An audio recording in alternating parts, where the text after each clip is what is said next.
Reflexiones de antropología bíblica. Dios aparece en la tradición judía como un Dios trascendente. Se manifiesta una gran lejanía entre Dios y el hombre. Y así se salva la tentación humana de hacerse un Dios a su propia medida. La Biblia es el gran libro contra todas las idolatrías, contra todos los dioses falsos, las imágenes falsas de Dios. Podríamos decir que la revelación quiere mostrarnos aquello que Dios nos dice, pero sobre todo quiere mostrarnos aquello que Dios no es. Ante Dios solo cabe la humildad y la escucha. La acogida de fe es el camino para entrar en una experiencia que nos lleva a descubrir al Dios vivo en la propia vida. La Biblia no quiere definir ni clasificar a Dios, sino que quiere invitarnos a entrar en relación con Él por un itinerario de experiencias a través de los testimonios de personas que han conocido a Dios y que lo expresan de modos diversos, con narraciones en las que comunican de qué manera han descubierto la presencia y la acción de Dios en sus vidas, con poemas en los que comparten sus sentimientos y sus emociones, al vivir una vida en toda circunstancia buscando la presencia de Dios, con normas y leyes en las que quieren recoger aquellos principios y valores que la conciencia les descubre y que considera que provienen de Dios, sea los diferentes géneros literarios de la Biblia. Tanto el pensamiento judío como el cristiano quieren reflexionar sobre un Dios que está más allá de los esquemas y criterios humanos. En la Biblia aparece la conciencia de que el ser humano no puede ver a Dios sin morir. Solo Moisés, que era el hombre más humilde de la tierra, hablaba con Dios cara a cara. La teología cristiana explica que todo lo que hablamos de Dios es por analogía, siendo mayor lo distinto que lo semejante. Por tanto, no se puede ascender a Dios con nuestros criterios y raciones humanos, naturales, y lo único que podemos saber de Él es lo que Él quiera explicarnos, lo que Él nos revele, su revelación.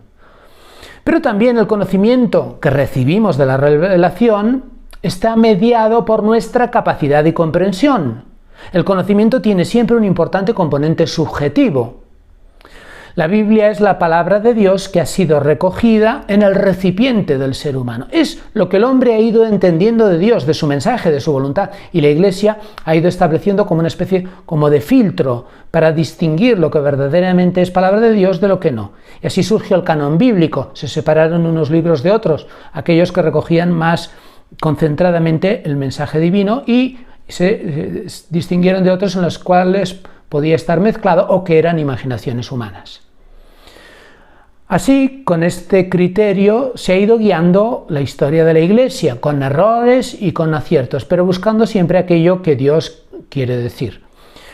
La Iglesia no siempre actúa bien, por eso el Papa Juan Pablo II inició la costumbre de pedir perdón por los pecados de la Iglesia, cosa que han seguido otros papas y que también incluso han empezado a imitar algunos gobernantes políticos.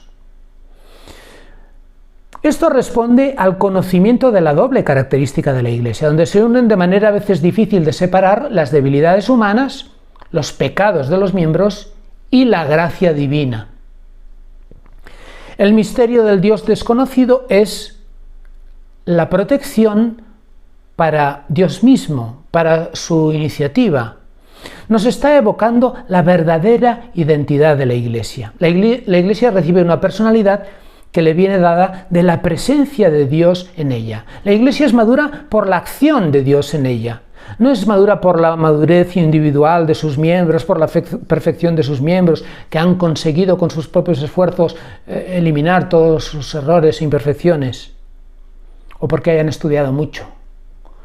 Dios ha querido evitar a la Iglesia las imperfecciones, incluso pecados de sus miembros, no ha querido evitarlos, las imperfecciones y pecados de sus miembros, porque de este modo lo que se muestra es lo único importante, lo verdaderamente importante, que es la presencia de Dios en ella, la acción de Dios en ella. A través de las imperfecciones y de las debilidades se puede transparentar el amor de Dios. Mientras que, por el contrario, una aparente perfección de virtudes ostentosas podría ocultar el mayor pecado, que sería el pecado del orgullo y el amor propio de las idolatrías. Bajo formas humanas de perfección se puede ocultar a veces el espíritu del mal, que insiste en condenar al ser humano por sus imperfecciones y que en cambio no acaba de confiar en el amor misericordioso de Dios y en la transformación que puede realizar en las personas. Dios y el diablo están en el mundo, pero también en la Iglesia, tal y como el Papa Pablo VI expresó en diversos momentos. La misericordia divina es la respuesta de Dios a la humanidad. Es un amor paterno-maternal que acoge al ser humano y lo empuja hacia el futuro de una humanidad que encarne los valores divinos que se ocultan, pero que están presentes en la imagen y semejanza divinas impresas en el ser humano. Dios ha dejado en la Iglesia el misterio de su amor como una presencia real simbolizada en la Eucaristía. Pero si la Iglesia no es una comunidad de fe y de amor, aunque se continúen los ritos, aquello ya no es la cena del Señor, porque falta el amor auténtico que genera comunión verdadera, como explica San Pablo en la primera carta a los Corintios, capítulo 11. Es muy iluminador, por otra parte, el episodio de San Pablo cuando llegó al Areópago de Atenas y encontró un altar vacío, dedicado al Dios desconocido. Los ecos de aquella extraordinaria predicación aparecen en los Hechos de los Apóstoles, capítulo 17, y en diversas cartas. Dios quiere convencer a los atenienses. Pablo, en nombre de Dios, quiere convencer a los atenienses, un pueblo culto con argumentos filosóficos, y ellos le escuchan con atención. Pero cuando al final les habla de la muerte y resurrección, se burlan de él y le abandonan. A partir de aquel momento, Pablo empieza a sumergirse en el misterio de la Pascua, en la sabiduría de la cruz, donde parecen sucumbir los razonamientos humanos. De aquel gran fracaso salió Dionisio y con su nombre se desarrolló en la Iglesia una fecunda teología negativa que tendría una gran influencia en la espiritualidad. A Dios llegamos por el no saber, por una experiencia incomunicable en la que nos unimos a la vida divina en nosotros a través de la fe.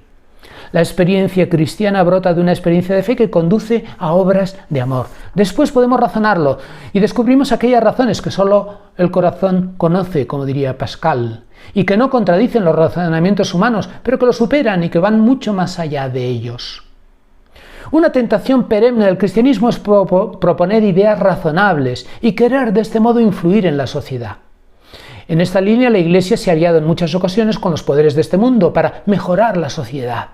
En la etapa final del Imperio Romano y con la caída del mismo, la Iglesia asumió un papel de suplencia. El Imperio Romano mantenía el poder y la organización, pero iba perdiendo aquellos valores que lo hicieron dominador del mundo. La Iglesia quiere sustituir los valores del imperio por los valores cristianos, y de este modo surgió la civilización occidental. Pero este recorrido histórico, que puede tener efectos beneficiosos para la humanidad, tiene también graves consecuencias para la identidad eclesial, que pierde consistencia y profundidad. Los problemas heredados han llegado hasta nuestros días y han llevado a la Iglesia a ser una gran estructura útil para el orden social y político, mantenedora a veces de un status quo. Pero todo ello ha entrado en crisis en el mundo actual. También hoy, en tiempos donde la Iglesia pierde poder e influencia, existe la tentación de mostrar las bondades de la Iglesia, mostrar su utilidad en el mundo actual, por ejemplo, su trabajo, con la colaboración a favor de los necesitados, presentar valores inmutables en medio de una sociedad incrédula, sin negar el valor que lo cristiano puede aportar al mundo occidental como conciencia social, solidaria o moral entre los hombres. No parece que este sea el centro de su misión evangelizadora. La misión de la Iglesia, más que recordar al mundo que hay que ayudar a los pobres, cosa que está muy bien, es convocar a los pobres en comunidad para que en medio de ellos se pueda experimentar la presencia de Dios. Y de este modo, la humanidad pueda recibir una luz profunda y radical que oriente hacia un progreso verdaderamente humano. El gran reto de nuestro tiempo es generar verdadera comunidad cristiana, que no tiene nada que ver con la comunidad teórica de los bautizados en una demarcación parroquial. Por ello siempre resulta necesario mirar hacia los orígenes, volver hacia las raíces de la revelación cristiana y, en diálogo con la tradición y con la cultura de cada época, dar respuesta a los interrogantes del hombre y la mujer de hoy desde la experiencia cristiana, generadora de comunión. Hay que volver a la Biblia y hay que discernir los signos de los tiempos. En el cristianismo tenemos la Biblia y tenemos la tradición. El cristianismo debe establecer un diálogo entre dos grandes polos: la revelación recibida en la tradición religiosa judeocristiana y el mundo que ha de recibirla. El mismo mensaje de la revelación contenida en la Biblia es una síntesis de las intuiciones recibidas del Dios trascendente y de la cultura en que fueron fijadas. Es fundamental saber distinguir con discernimiento el mensaje divino y los ropajes culturales y sociales con los que se envuelve. Se trata de una mezcla que no puede evitarse, ya que corresponde a la condición de todo ser humano encarnado, en medio de una realidad y en medio de una historia. Se necesita sabiduría y discernimiento. La teología cristiana ha insistido siempre en la distancia insalvable entre Dios y la humanidad, que solo puede ser salvada por la iniciativa divina. Dios es el totalmente otro, y todo lo que hablamos de Él son formas y palabras humanas que nos acercan a la vida divina de manera analógica. En la Biblia encontramos tradiciones culturales de otros pueblos. El misterio de lo divino se va entrelazando con lo profundo de lo humano, en su progreso y en sus manifestaciones. La palabra de Dios no debe ser interpretada de manera literal o fundamentalista, sino que hay que buscar su intención en el contexto en que fue escrita y en su mensaje actual. La revelación no es una simple crónica de mensajes antiguos de Dios, sino que es una palabra actualizada al hombre y a la mujer de hoy, que han de recibir, acoger, escuchar y comprender este mensaje. La Biblia es este tesoro. A veces resulta difícil distinguir en el texto las verdades divinas de las costumbres humanas, con las que se entretejen relatos y discursos de hombres pecadores, pero que quieren hablar en nombre de Dios. Es importante hacer una hermenéutica adecuada que ayude a interpretar correctamente los textos. La Biblia y el lenguaje religioso pretenden dar sentido a la vida humana y no pretenden ofrecer una verdad científica, sino sapiencial sobre el ser humano. No entran en conflicto con la ciencia. La palabra de Dios reclama sabiduría y discernimiento para una justa interpretación. Si la psicología nos ha dicho que el hombre es un ser en relación con el mundo, con los demás, consigo mismo, también podríamos decir que para la Biblia el hombre es un ser que se define esencialmente por su relación con Dios. La existencia del ser humano, enraizada en Dios, está en línea con la trascendencia propia que hemos encontrado como tendencia en el ser humano, como característica propia de su naturaleza, llamada a salir de uno mismo y encontrar afuera la realización. La huella de los valores que el hombre descubre en su interior corresponde al orden trascendente de la espiritualidad, que pone al ser humano con su mirada en dirección continua en busca de un tú, y en último término de un tú con mayúsculas, el tú de Dios. El mensaje de la revelación cristiana no contradice a las ciencias humanas, sino que las completa con un discurso que en muchos casos apoya los descubrimientos de la psicología y en otros extiende su mensaje a un nivel más profundo y trascendente, fuera de la experiencia humana. Si el niño encontraba en el rostro de la madre la imagen de aquel objeto de amor que necesita para vivir, el ser humano va a mantener siempre esta tendencia original a mirar más allá de sí y más allá de los otros, para descubrir el sentido último y profundo de la existencia. Se trata de una realidad que está presente en todas las culturas y en las distintas épocas y que corresponde a la dimensión espiritual religiosa de la trascendencia que surge en el fondo de la conciencia humana. Vamos a fijarnos ahora en este contexto en lo que la Biblia dice del ser humano. No vamos a hacer una antropología bíblica detallada, para eso hay muchos manuales. Simplemente buscaremos aquellas pinceladas que nos interesan. Antropología del Antiguo Testamento. En el Antiguo Testamento aparecen algunos datos esenciales sobre el ser humano. El ser humano es criatura. El ser humano es un todo vivo y personal. No es nunca un individuo aislado. Es un tú frente a Dios. Tiene conciencia de sí mismo y de sus actos. Aspira a una plenitud de felicidad y de amor. Y integra la sabiduría humana. Hemos enunciado todos los elementos. El ser humano es creado, es una criatura. Por tanto, es un ser creado por Dios, al mismo tiempo llamado a realizarse como tal. Es una criatura, pero llamado a realizarse en el desarrollo de su impronta, de su imagen divina. Llamado a dialogar con Dios y a ser un aliado suyo. tiene una dependencia criatural con Dios. La infinita distancia entre Dios y el ser humano es salvada por la iniciativa divina, que es quien pone al ser humano al nivel de Dios como dialogante suyo. El ser humano es representante divino en el mundo creado y puede relacionarse con Dios. Es un solo ser humano, pero tiene dos modalidades, varón y mujer, y la unión de ambos es la imago Dei, la imagen de Dios perfecta. No solamente son imagen de Dios en su soledad, sino que sobre todo son imagen de Dios en su unidad. El ser humano tiene una realidad compleja, es un ser vivo y personal, tiene la carne, tiene el alma, tiene el espíritu, es unidad de alma y de cuerpo, tiene un corazón, sede de la inteligencia y de la voluntad, tiene una esperanza de la resurrección corporal. No es nunca un individuo aislado, sino que Dios lo contempla en una comunión de relaciones humanas, en medio de un pueblo, y es este pueblo el que vive la alianza con Dios. Lo personal y lo comunitario están indisolublemente unidos en toda la revelación bíblica. Al ser un tú frente a Dios y recibir su palabra, sin embargo, el ser humano tiene una gran responsabilidad también a nivel personal. Es libre para seguir y obedecer o desobedecer la palabra divina. Puede seguir las leyes divinas o puede rechazarlas. Tiene conciencia de sí mismo y de sus actos. Tiene conciencia de alejarse de la voluntad de Dios y de caer en pecado. El ser humano es pecador, tiende a alejarse de esa imagen divina impresa en su interior. Aspira a la plenitud y la felicidad, superando los sufrimientos. Y vive de una esperanza de plenitud que experimenta como que ha de ser algo recibido de parte de Dios. Por otro lado, la sabiduría divina integra la sabiduría humana. Todo lo que es bueno en el conocimiento y en la experiencia del hombre es también inspirado, es también sabiduría divina para el hombre. Por eso hay unos libros que son de línea sapiencial, hay un conjunto de libros.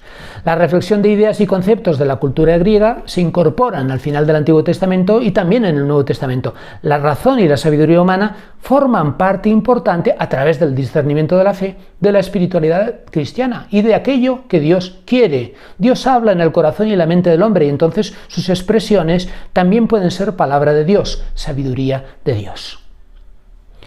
Después de estas pinceladas del Antiguo Testamento vamos a pasar al Nuevo. Antropología del Nuevo Testamento. El Nuevo Testamento continúa las líneas trazadas por el Antiguo y las cuestiones sobre el ser humano se iluminan gracias a Jesucristo, modelo de humanidad, que conduce del pecado a la redención. Sobre todo nos vamos a fijar en Pablo y en Juan Evangelista. Vamos a ver los datos. Jesús sigue la tradición profética llamando a los pecadores a la conversión y ofreciendo una oferta de salvación. Se dirige al hombre concreto en medio de la historia y le reclama una respuesta. El reino de Dios ha llegado. El hombre está llamado en Cristo a la participación en la filiación divina. La clave de la respuesta humana que Jesús nos pide está en la experiencia del amor. El misterio de Jesús puede resumirse en su mandamiento nuevo, Juan 15:12. Amaos los unos a los otros como yo os he amado. Esto es una síntesis personal del mensaje de Jesucristo en el Nuevo Testamento, que viene a completar lo que ya decía en el Antiguo. Jesús nos ha traído el amor de Dios para que aprendamos a vivirlo en nuestras relaciones mutuas. ¿Por qué si la síntesis del Evangelio es el amor, no se dice esto en cada página del Evangelio? Porque el amor, siendo el más profundo sentimiento y experiencia humana, es también lo más deformado y manipulado en la vida de los hombres. El problema no es hablar de amor, sino vivirlo. Y no todo el mundo puede amar, ya que hay que estar capacitados para ello.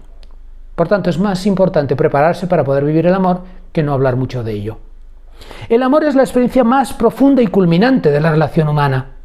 Pero para poder vivirlo en profundidad, es necesario haber recorrido un camino de preparación, de purificación, que no todo el mundo está dispuesto a llevar a cabo. El pecado y la mentira atenazan dramáticamente al ser humano y la sociedad. El amor está relacionado con la verdad y con la luz, tal y como resalta la tradición joánica. Todo el mundo cree que ama, pero solo los que aman con el amor de Dios están en la verdad y habitan en la luz.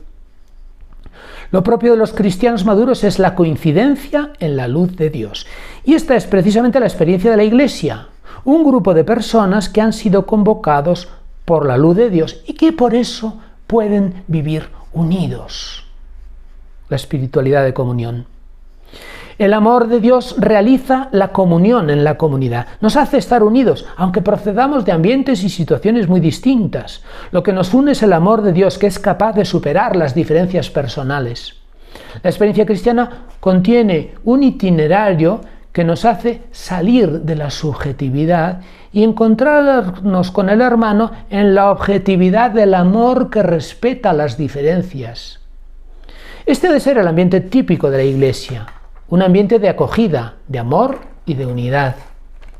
San Pablo reflexiona sobre la transformación que obra la gracia divina en el cristiano. Es el paso del hombre viejo al hombre nuevo, un misterio que solo se ilumina como participación en la experiencia de Cristo, en su muerte y su resurrección.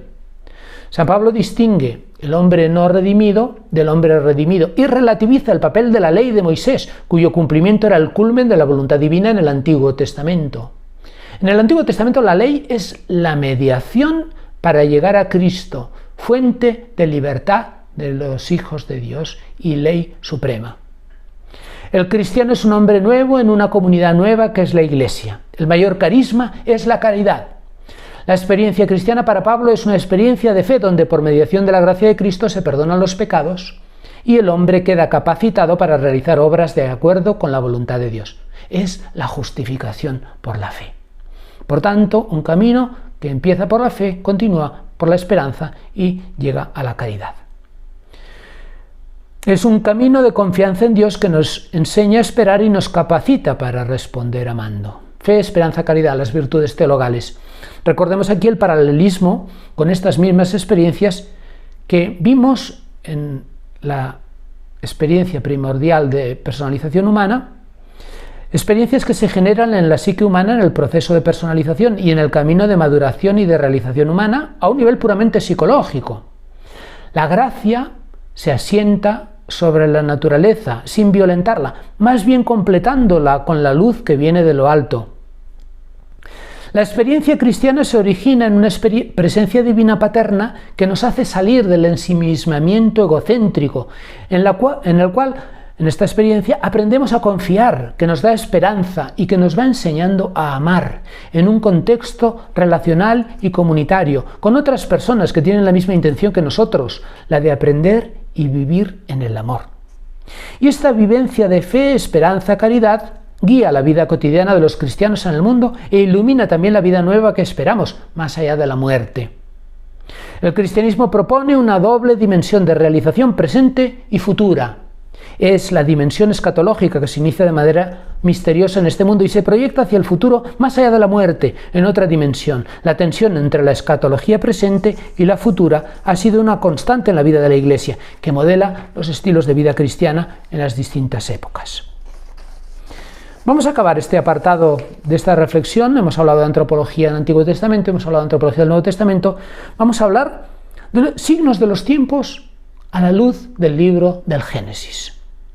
La imago Dei en la unidad del hombre y la mujer. Ya hemos hablado que el pontificado de Juan Pablo II y Benedicto XVI ha traído al magisterio eclesial al más alto nivel la consideración de la creación del ser humano como hombre-mujer, en cuya comunión se realiza de modo más perfecto que en la soledad la imagen divina. Se trata de una especie humana con dos modalidades llamadas a la unión. Esta aportación viene a culminar la imagen de la antropología bíblica.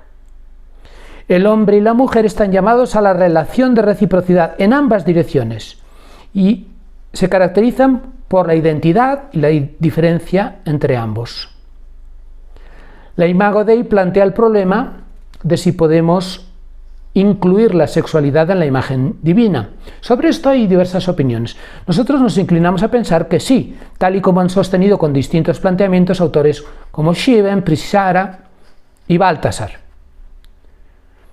La sexualidad se pone así al servicio de la comunión interhumana como evocación de la imagen divina. La relación hombre-mujer, con las de paternidad, maternidad y filiación a las que da origen, puede representar el núcleo revelador de la dimensión horizontal de la comunión.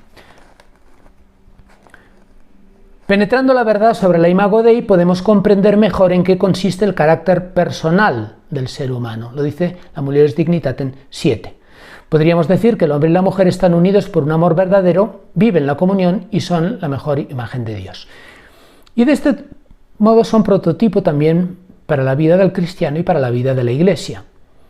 Si bien el concilio señala que el hombre solo encuentra su sentido en Cristo, podríamos añadir a ello, en sintonía con teólogos como Barth y Baltasar, que la unidad dual del hombre y la mujer recibe su significado completo de la relación de Cristo esposo y la Iglesia esposa. De ello habla la carta a los Efesios. En el Génesis se habla del linaje de la mujer en lucha contra el dragón, y aquí encontramos algo que vemos como un signo de los tiempos. Estamos en la época de la mujer. Llama la atención la mención que hacía Juan 23 en Pacem in Terris, que hablaba de la incorporación de la mujer en la vida pública como uno de los rasgos característicos de la nueva época, con repercusiones enormes e imprevisibles. Pablo VI alimentaba esta intuición cuando decía que en el cristianismo, más que en cualquier otra religión, la mujer tiene desde los orígenes un estatuto especial de dignidad, y que está llamada a participar de la estructura viva del cristianismo de un modo tan prominente que acaso no se hayan puesto todavía en evidencia todas sus virtualidades. La mujer está llamada a realizar una misión fundamental en la renovación de la Iglesia para una Iglesia no clerical. No se puede dejar al margen a la mujer. El camino justo es contemplar la relación y la reciprocidad como camino de edificación de lo humano, sin olvidar el papel fundamental de lo femenino, el genio femenino.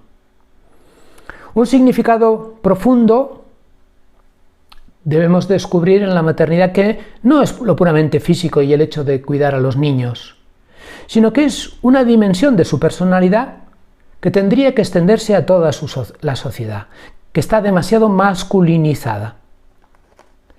Le gustaba a Baltasar en sus últimos años hablar de la necesidad de una iglesia sin mancha, inmaculada, como algo querido por Dios. Este modelo de iglesia resplandeciente y sin mancha nos evoca la figura de María como personificación de la iglesia, prototipo eclesial.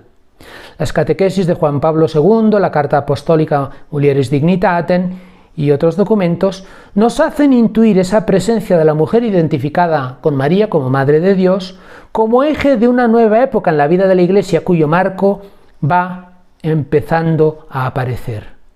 La mujer se presenta como arquetipo de lo humano y con su genio femenino es aquello que la Iglesia y el mundo de hoy necesita. Una mujer nueva que, siendo mujer, es prototipo para toda la humanidad, hombres y mujeres, en el tiempo en que se descubra la dimensión mariana de la Iglesia. En el momento de la redención, Jesús presenta María a Juan, el discípulo amado, y se la regala como madre. En el momento de la redención, Jesús, que había pedido a sus seguidores dejar padre y madre, campos y tierras, está pidiendo a los discípulos que adopten como madre a María. Jesús sabe que el ser humano necesita un vínculo materno amoroso fundamental y lo propone a María, a los discípulos, para sustituir los vínculos y los apegos humanos y sustituirlos por una novedad radical, donde se queden sanadas las heridas del pasado y se rehazca un nuevo vínculo amoroso que proteja la vida humana y la vida divina, la filiación divina. Con la redención ya no hay madres ni padres, todos somos hijos de Dios y hermanos entre nosotros. Se terminaron las dependencias humanas y resta una dependencia primordial solo con Dios, que nos constituye a todos y nos capacita para amarnos unos a otros como Él nos ha amado. El enemigo más peligroso de esta visión es el clericalismo. Jesús quiere que en su nueva familia el único padre sea Dios. Es necesario redescubrir la comunidad cristiana en su dimensión femenina, con el genio femenino. La figura de María revolotea como signo escatológico de los nuevos tiempos, en los que lo femenino en María, lo mariano, diría Baltasar, se convierte en paradigma del camino de realización de lo humano divino en el seno de la Iglesia.